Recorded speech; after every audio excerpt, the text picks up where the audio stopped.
गणपतये नमो नमः। श्री वाल्मीकि रामायण अरण्यकांड 30वां सर्ग। श्री राम के अभ्यंग करने पर खर को उन्हें फटकारना और उनके ऊपर साल वृक्ष से प्रहार करना, श्री राम को उस वृक्ष को काटकर एक तेजस्वी बाण से खर को मार गिराना तथा देवताओं और महर्षियों द्वारा श्री राम की प्रशंसा। धर्म प्रेमी भगवान श्री राम ने अपने बाणों द्वारा खर को इस गदा को विलीन करके मुस्कुराते हुए रोष सूचक बात कही। राक्षस दाम, यही तेरा सारा बल है जिसे तूने इस गदा के साथ दिखाया। अब सिद्ध हो गया कि तुम मुझसे अत्यंत शक्तिहीन है, व्यर्थ ही अपनी बल का डींग हाँक रहा है। मेरे बाणों से छीन बीन होकर तेरा यह गदा पृथ्वी पर पड़ी है। मेरे मन में यह विश्वास था कि मैं इस गदा से शत्रु का वध कर डालूंगा। इसका खंडन तेरी इस गदा ने कर दिया। अब यह स्पष्ट है तू केवल बातें बनाने में ढीठ है, तुझसे कोई पराक्रम नहीं हो सकता। तूने जो कहा था कि मैं तुम्हारा वध करके तुम्हारे हाथ में मारे गए राक्षसों का भी आंसू पूछूंगा, तेरी यह बात झूठी हो गई है। तू नीच क्षुद्र स्वभाव वाले युक्त मिथ्याचारी राक्षस है। मैं तेरे प्राणों को उसी प्रकार हर लूंगा जैसे गरुड़ ने देवताओं के यहाँ से अमृत का अपहरण किया। अब मैं अपने बाणों से तेरे शरीर को विदीर्ण करके तेरा गला भी काट डालूंगा। फिर ये पृथ्वी फेन और बुदबुदों से युक्त गरम गरम रक्त का पान करेगी। तेरे सारे अंग धूल से धूसर हो जाएंगे। तेरी दोनों भुजाएं शरीर से अलग होकर पृथ्वी पर गिर पड़ेगी और तू इस दशा में तू दुर्लभ ज्योति के समान इस पृथ्वी का उल्लंघन करके सदा के लिए सो जाएगा।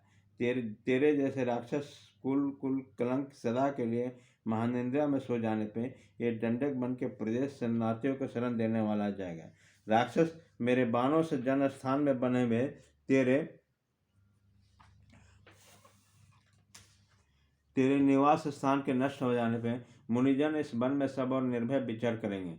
जो अब तक दूसरे को भय देती थी वह राक्षसिया आज तक बंधुजन के मारे जाने पे दिन से आंसुओं से भींगे मुंह लिए जन स्थान से स्वयं भय के कारण भाग जाएंगे। जिनका तू जैसा दुराचारी पति है, ये तदनुरूप कुल वाले तेरी पत्नियां आज तेरे मारे जाने पे काम आदि पुरुषार्थों से वंचित हो शोक रूप अस्थायी भाव वाले करुण का अनुभव करने वाले होंगे। क्रूर स्वभाव वाले निशाचर, तेरा हृदय सदा ही क्षुद्र विचारों से भरा रहता है। तू ब्राह्मणों के लिए कंटक रूप है। तेरे ही कारण मुनि लोग संकित रहकर अग्नि में हविष्य की आहुतियां डालते हैं। वन में श्री रामचंद्र जी जब इस प्रकार रोषपूर्वक बातें कर रहे थे, उसी समय क्रोध के कारण खर का भी स्वर अत्यंत कठोर हो गया और उन्होंने उन्हें फटकारते हुए कहा, आह, निश्चय ही तुम बड़े घमंडी हो। भय के असुरों पर भी निर्भय बने हुए जान पड़ता तुम मृत्यु का अधीन हो। इस कारण से तुम्हें यह भी पता नहीं है कि कब क्या कहना चाहिए और कब नहीं कहना चाहिए। जो पुरुष काल के फंदे में फंस जाता है उसकी 6 इंद्रियां बेकाम हो जाती है, इसलिए उन्हें कर्तव्य और कर्तव्य का ज्ञान नहीं रहता। ऐसा कहकर उस निशाचर ने एक बार श्री राम की ओर भौमें टेढ़ी करके रणभूमि में उन पर प्रहार करने के लिए वो चारों ओर दृष्टिपात करने लगा। इतने में ही एक विशाल शाखों का वृक्ष दिखाई देने लगा जो निकट ही था। खर ने अपने ओंठों से दांतों से दबाकर उस वृक्ष को उखाड़ लिया। फिर उस महाबली निशाचर ने विकट गर्जना करते हुए दोनों हाथों से वृक्ष को उठा लिया और श्री राम पर दे मारा। साथ ही साथ कहा, लो अब तुम मारे गए। परम प्रतापी भगवान श्री राम ने अपने ऊपर आते देखकर वृक्ष को बाण समूह से काट गिराया और उस समरभूमि खर को मार डालने के लिए अत्यंत क्रोध प्रकट किया। उस समय श्री राम के शरीर में पसीना आ गया, उसके नेत्र प्रांत क्रोध से रक्तवर्ण हो गए। उन्होंने सहस्रों के बाणों के प्रहार करके सम्रान में खर को छत विच्छत कर दिया। उनके बाणों से आघाती उस निशाचर के शरीर को जो घाव लगा था उसमें अधिक मात्रा में फेनयुक्त रक्त प्रवाहित होने लगा, मानव पर्वत के झरने से जल की धाराएं गिर रही हो।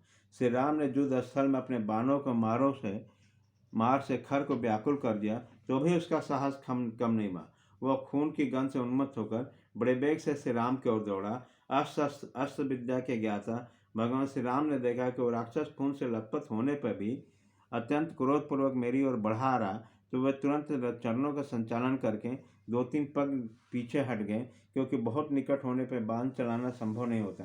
तदनंतर श्री राम ने सम्रान में खर का वध करने के लिए एक अग्नि के समान तेजस्वी बाण हाथ में लिया जो दूसरे ब्रह्मदंड के समान भयंकर था। यह बाण बुद्धिमान देवराज इंद्र का दिया हुआ था। धर्मात्मा श्री राम ने उसे धनुष पर रखा और खर को लक्ष्य करके छोड़ दिया। उस महाबाण को छूटते ही वज्रपात के समान भयानक शब्द हुआ। श्री राम ने धनुष को कान तक खींचकर उसे छोड़ा था, वह खर की छाती में जा लगा। जैसे श्वेत वन में भगवान रुद्र ने अंधकासुर को जलाकर भस्म किया, उसी प्रकार दंडक वन में श्री राम ने उस बाण को आग में जलता हुआ निशाचर खर्ग पृथ्वी पर गिर पड़ा। जैसे ब्रश से वित्रासुर, फेन से नमूची, इंद्र को अग्नि आसुरी से बलासुर मारा गया, उसी प्रकार श्री राम के उस बाण से आहत होकर खर धराशाही हो गया। उसी समय देवता चारणों के साथ मिलकर आगे और हर्ष भरकर दोदंती बरसाते हुए उस राम के ऊपर चारों ओर से फूलों की वर्षा करने लगे। उसी समय उन्हें देख के बड़ा आश्चर्य हुआ कि श्री राम ने अपने पहने बाणों से 1.5 मुहूर्त में इच्छानुसार रूप धारण करने वाले 14,000 खर दूषण आदि 14,000 राक्षसों को महासंग्राम में संहार कर डाला। वे बोले, अहो, अपने स्वरूप को जानने वाले भगवान श्री राम का क्रम महान और अद्भुत है। इसका बल पराक्रम भी अद्भुत है और इनमें भगवान विष्णु की भांति आश्चर्यजनकता दृढ़ता दिखाई देती है। ऐसा कहकर सब देवता जैसे आए थे वैसे चले गए। तदंतर बहुत से राजर्षि और अगस्त आदि महर्षि मिलकर वहाँ आए और प्रसन्नतापूर्वक श्री राम को साकार करके उनसे इस प्रकार बोले, रघुनंदन, इसलिए महातेजस्वी पाक शासन पुरंदर इंद्र सर्वभूमि मुनि के पवित्र आश्रम पर आए थे और इस कार्य की सिद्धि के लिए महर्षियों ने विशेष उपाय करके आपको पंचवटी के इस प्रदेश में पहुंचाया था। मुनियों के शत्रु रूप इस पापधारी राक्षस के बद में लिए आपका यहाँ शुभगमन आना आवश्यक समझा गया। दशरथ नंदन, आपने हम लोगों को यह बहुत बड़ा कार्य सिद्ध कर दिया। अब बड़े बड़े ऋषि मुनि दंडक कारण विभिन्न प्रदेशों में निर्भय होकर अपने अपने धर्म का अनुष्ठान करेंगे। इसी बीच में वीर लक्ष्मण भी सीता के साथ पर्वत की कंदरा से निकलकर प्रसन्नतापूर्वक आश्रम में आ गए।